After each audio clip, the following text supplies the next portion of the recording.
Welcome to Getting Real. I'm your host, Monick Halm, and on this show, we dive into real conversations on real estate investing, resilience, growth, and thriving through life's challenges. Today, we're talking about how to deal with life's challenges like a boss. How do you deal with life's challenges?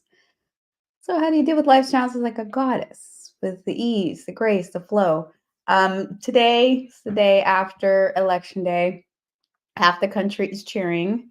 Half the country is in despair, anxious, and fearful. Um, Regardless of which way you voted, there is going to be change that's going to be happening in our government. There's change. There's political change. Some of us are having, if you're wanting to get into real estate investing, right, or you're wanting to shift your career, it's career change, relationship change, personal goals, unexpected life events, whatever it is, change can be unsettling. Today we're going to talk about how you handle it with grace and confidence. How do you handle change? And so let's get into it. All right, first, why does change feel so challenging? I mean, they talk about like what's the one constant in life is change. And that's like the one thing we should be used to. And especially as women, right? It's like our bodies are changing every month, all the time. And then you until you get through the big change, right? And then so it's the change is part of who we are. And yet change still brings up feelings of uncertainty, fear, loss of control. And that's part of the whole thing is this thinking that we do have control and then just being reminded as things change that we don't.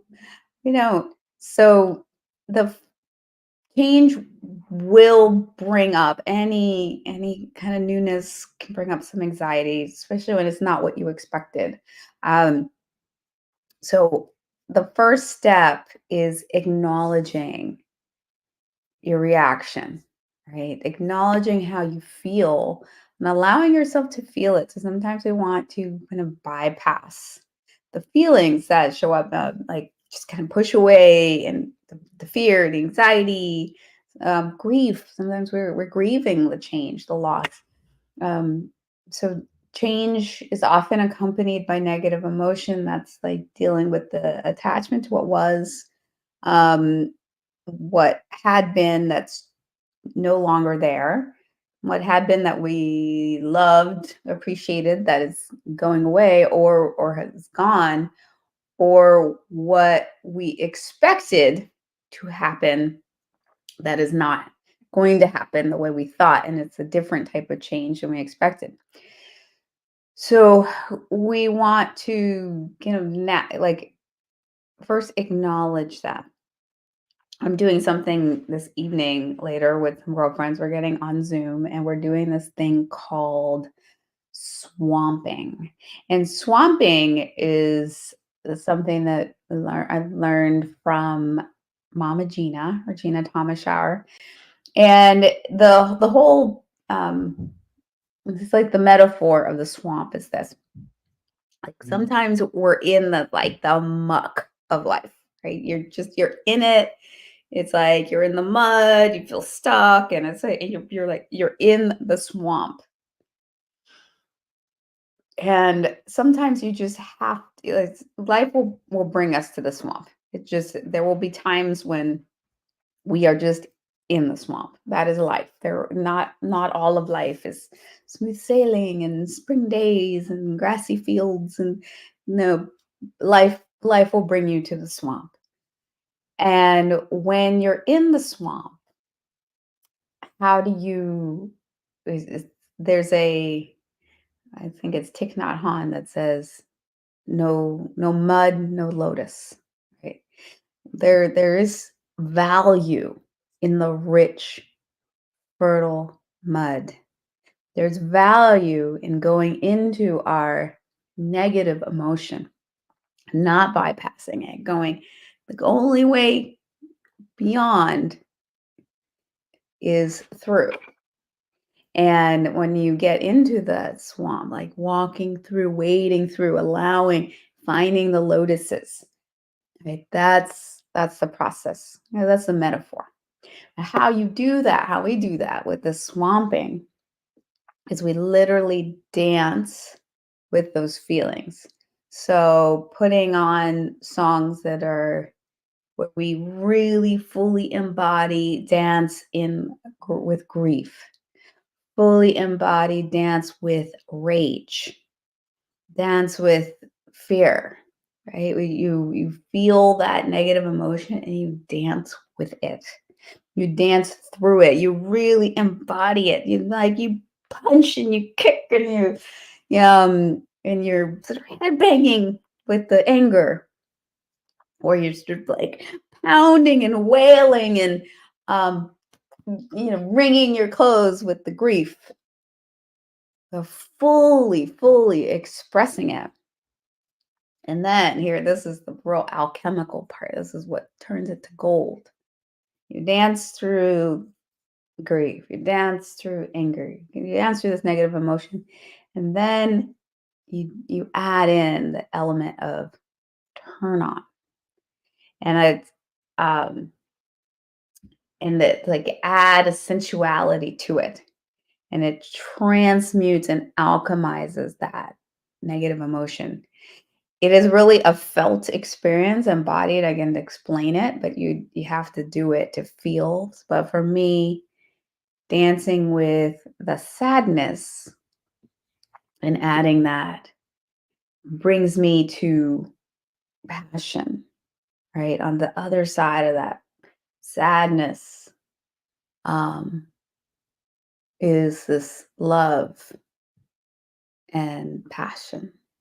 And on the other side of my anger is like is a power. There can also be passion there, but it's really empowered. And I do that, I almost feel like a dominatrix. I feel when you add that, right? And it helps you take that negative emotion and find the gifts and the energy to it. Because there's a propulsive energy if you can that gets you from being stuck in it to being like moved by it. Right. So the sadness, then you like tap into what you really love and what's passionate, and then that moves you. And then you get into that anger, and then you get into like that powerful, explosive sort of like energy of like anger that's directed and empowered. So that's swamping. And that happens when you actually allow yourself to feel the emotion and dance with it. It's really powerful. Maybe one of these days we'll just like the whole getting real will be a swamp. If you're into that, let me know. But that's part of acknowledging that. Or there are other ways of really acknowledging it. Sometimes I might set a timer, but just allow myself to fully feel whatever that is, just like sit with it and feel it, as opposed to trying to push it away. There's a big part of me that doesn't want to feel it, doesn't want to allow. But when there's something to just go, okay, I'm going to allow that, like the full embodiment of what I'm feeling right now. I'm just going to allow myself to feel it. And no matter how much I try, I never can last more than 2 minutes going through it. Usually about 90 seconds, I'm on the other side and I feel way better. But if I try to bypass it, then it takes a lot longer. So acknowledging it. Now, how do you navigate past this uncertainty? So one thing is to where do you put your focus? Where do you put your attention? Um, so there are three things you can focus on that will help you as you're dealing with change. So one is focusing on the present moment. Focusing on the present moment. So a lot of that negativity is because you're dwelling on the past and feeling sad that it's not there, or you are in worry, anxiety about the future, which, the difference between anxiety, fear, and excitement are real. They're both imagination exercise. They're imagining the future, but one with your fear, you're imagining the future negatively. When you're in excitement, you're imagining the future positively. So, but regardless, what really helps is just staying present and kind of reminding yourself, bring yourself back to now, back to now, back to now. Whatever you're feeling, and you're getting into this like anxiety or sadness, whatever it is, and you're because you're in the past or the future, go, okay, this present moment, let's just breathe into it. You're here, and you're now in that present. The second thing to focus on is what you can control. So think about, even like write down the challenge, write down whatever's happening, right? And just say, what can I control here? What can I do that I have control over? Right? If we're talking about politics and you're in the 50% that's feeling really anxious and unhappy with the result today, or then what are the things that you do have in your control? How other people voted, not in your control. But, did maybe you were surprised, but you didn't vote. So making sure that you vote, making sure that you stay engaged, making sure that you're, and other things that you know, that are important to you, like in the world. Or it could just be, for right now, what I can control is how I'm self-caring, how what I'm eating today, that I'm going to rest, that I'm gentle with myself, that I'm going to do some yoga. That too is all of what you can control, right? All you can control is where you focus and what you do. So you can either think big, what can I do in this big situation? Or what can I do right now, just here, right now for me? But focusing on what you can control is a big thing. And the third thing is focusing on routines. A stable daily routine will help anchor you, um, to, when external changes feel overwhelming. There's a quote: "We are what we repeatedly do. Excellence then is not an act, but a habit." That's by Will Durant. I'm looking over here because it's in my I have a wall calendar, but it's November's quote of the month. um, So what are your habits, right? So I call this or blissciplines, right? So to have a life of bliss, what are your blissciplines? What are the things that you do every day? Or if you don't have them, what are the things you could do every day that would make a difference, that helps you stay more centered and present? So for me, a big one of that is meditation. I meditate every morning. I actually do Miracle Morning, which is called Savor. So silence, which is meditation, affirmations, visualization, exercise, reading, and scribing or writing. And I do that every morning, and that really helps me to stay centered. That's a routine that guides me. So what are the routines that can help you stay in your bliss regardless of what's happening around you? Because change is the one constant. Things will be changing. So how do you stay in that? So developing the routine. And then the next thing is to embrace change as a catalyst for growth. Recognize that change brings new opportunities and opens doors we may not have considered. One of the tools that I've learned is anything that happens, and often something will happen that's different than what we expect, and we go into the, oh my gosh, this is terrible. Like our mind goes into catastrophizing. So instead, you go, this is great because, and then you start to think of what is great about that particular situation, right? This is great because Um, and even so, I'm going to give you an extreme example when and I didn't say this is great because, but I found the gifts of what was great because of this. And this was when my brother, first he was diagnosed with cancer and then he ultimately passed.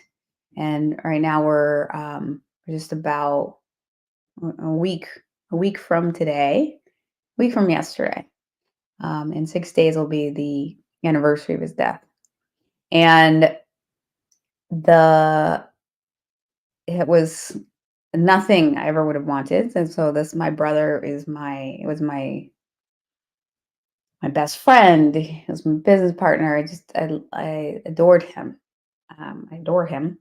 And it was not easy, of course, to lose him. But there were gifts in that. So one is that I discovered it's like what was great is that I realized, I was reminded that life is short, that everyone dies, but not everyone lives. So I really committed this when I found out he was diagnosed to really fully live. I committed to never leaving unsaid and I love you and really making sure that my brother knew how much I loved and cared about him. And we got so much closer in the almost 3 years and we were already pretty close, but we got so much closer during that time. And in fact, I got closer with my whole family. And that was a real gift. So that was great.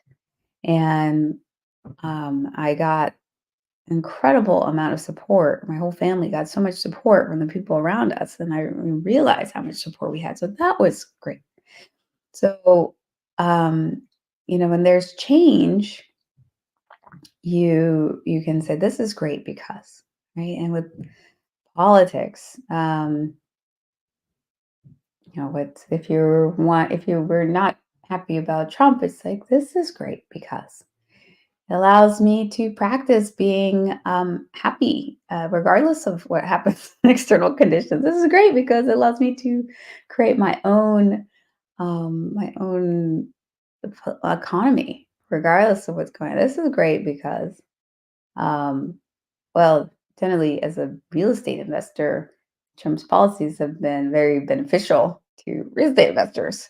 Um, this is great because, all right, and you can just this is great because I'm getting to bond with other friends who are, whatever it is. This is great because, and you should shift the focus from it's terrible to what's great. There's always something great. Growth mindset, and you can view change as a chance to learn something, to build new strengths, right?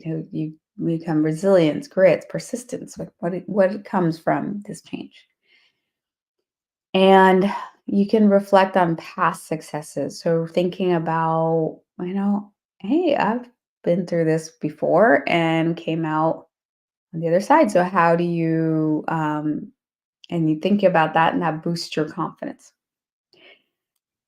Everything that at the time I felt like when I look back and it felt like the worst thing that was happening to me, when I look back and I think about it, it's like, gosh, that was such a wonderful thing that happened. I'm so glad that that exact thing happened because if that hadn't happened, then I wouldn't have been here or there. Right. And this is everything from having like life-threatening illnesses to being fired when I was pregnant. To, all of those things it felt really terrible at the time. But when I look back, I go, wow, that actually was really great. Not just because of what it built up in me, but it lined me up for something better.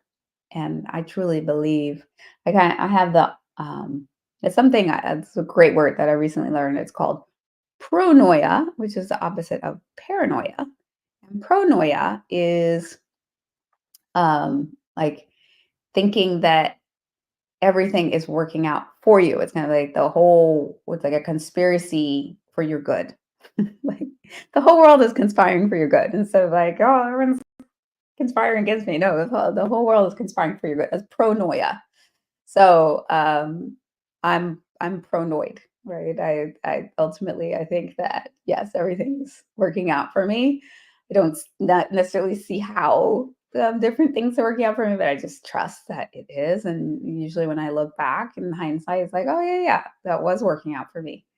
That was for my benefit. And when you orient yourself to that, you see it. And we see what we're looking for. We see what we focus on. So be pronoid. All right. So how do you build resistance? Or sorry, resilience through change? Because this is like ultimately about being a boss, right? So you take this situation, you don't allow it to be your boss and like victimize you. It's like, no, how do we take it and own it and make it for us, right? So that think being pronoid and thinking, okay, this is for me, and looking for that, like seeing, okay, where's the gift? Where's the gift? Where's the gift? That's one thing. Another is a self-care.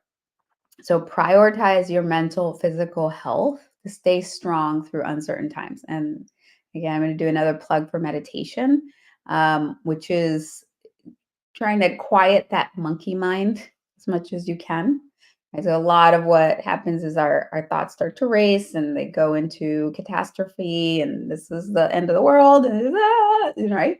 And it's these thoughts that'll come up and that are just like running through our brain on repeat. So when you're meditating, and there are a lot of different ways of meditating, but one simple way is just focusing on your breath in, out, just really focusing on the inhale, the exhale. They're like in your belly or your chest or in and out of your nose, your mouth.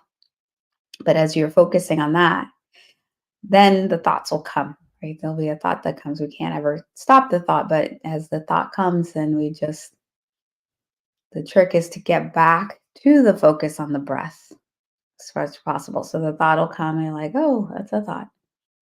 And then in, out, in, and then here comes another thought, out, thought. You start to get away with the, oh, no, wait, I'm here with the breath. Coming back, in, out, in, out. Oh, here comes a thought. Oh, no, let it go. Come back. So that's a practice. That's a very simple practice of meditation. That really helps us like with our mental health. But physical health, like exercise, eat well, get sleep, all of those things help us to be way more resilient. Community support. So lean on friends, family, support network. Share experiences that provide perspective and relief. You're not alone. So oftentimes we have this change and we're in can be an anxiety and fear. And when we're in anxiety and fear, the tendency is often to isolate. But the antidote to that is community. So reaching out, finding community, you're not alone. And that's one of the things that I think is really important with real estate investor gods is as we're in this change of changing our financial situation, changing, and even though it's a positive change, right? Changing, getting real estate, all that stuff, it is scary. It's like it brings up a lot of fears. It's scary that comes up. So we don't have to do it alone. When you have that support, when you have other women there that are doing it with you, that are by your side, that you can lean on, talk to, then it's a lot easier. And that helps you provide perspective, it's relief and support so that you can make the change with grace. Yeah, deal with change like a boss. And lastly is to stay flexible. Adaptability is key. The only constant in life is change. So things will change. It's not what happens if they, no, 100% things are going to change. Things are going to change. And most of the time, the things that are going to change are things you were not expecting. Oftentimes, they're not expected changes, which can throw you off your game. So you just have to be flexible and sort of expect the unexpected, expect the changes, and so you can be adaptable. And that's really when we are most successful because a lot of people, the change comes and they go into fear mode, anxiety, they freeze, they run away, they fly or they fright. Sometimes they'll fight, but any of those fight, fright, freeze, responses are not, they're not very helpful. But when you can breathe, stay present, like have your goddesses, your girls behind you, and you're just like, okay, this happened. How do I play with this? Right? That's when you're gonna be successful because you're actually being able to take powerful, guided action and take advantage of the opportunities that are showing up because of this change. Um, so that is how you deal with change like a boss. Um, it is, and I invite you to, uh, if you want to go deeper, to join the Invest Like a Goddess event, which is happening December 5th through 7th. We're going to be doing this in a month.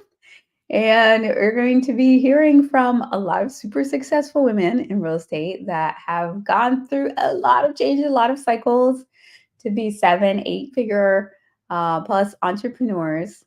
And so you're gonna learn from all these women how we do this from the feminine, including how you deal with this through change, right? So it's going to be very practical and very fun, and you're going to get connected to this community of incredible women that can support you as you move forward. So definitely join me there. If you go to reigoddessesevent.com and join me there. Then I have uh, for those who are listening, I actually have a bonus, a special, give you a free VIP upgrade. So send me, and actually, if you put in the code speaker, the VIP, that'll give you the VIP ticket for the cost of general.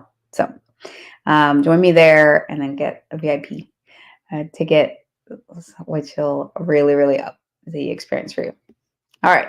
So that's what's going on. Now let's end with the Trinity, which is a brag, a gratitude, and a desire. So this is one of my routines that helps me stay disciplined. So I invite you to do a Trinity along with me. Put in the comments what's your Trinity.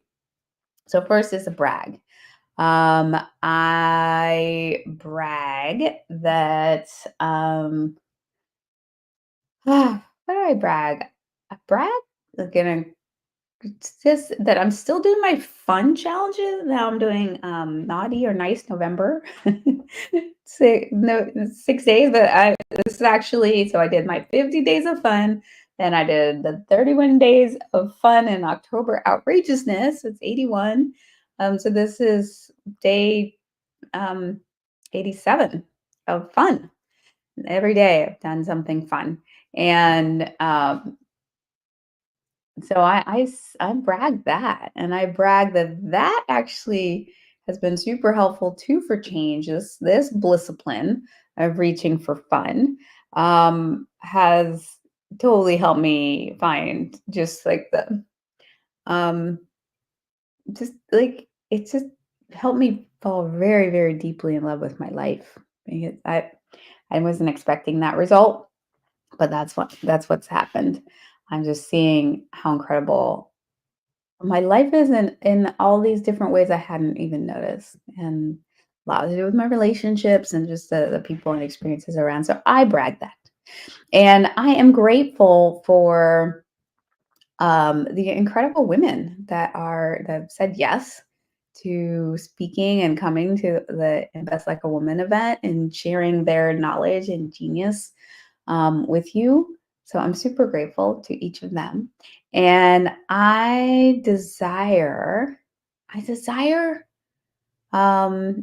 that you come to that event. I desire to have just hundreds and hundreds of women there that are ready to, um, yeah, create financial freedom and really shift and transform their lives for the better and create multi-generational legacies for the people I care about. Like, this is my desire to help inspire that, to be the spark, or the fanner of the flame that's already lit, and help create that. So That's my desire. So I hope you join me. Go to ariagoddessesevent.com.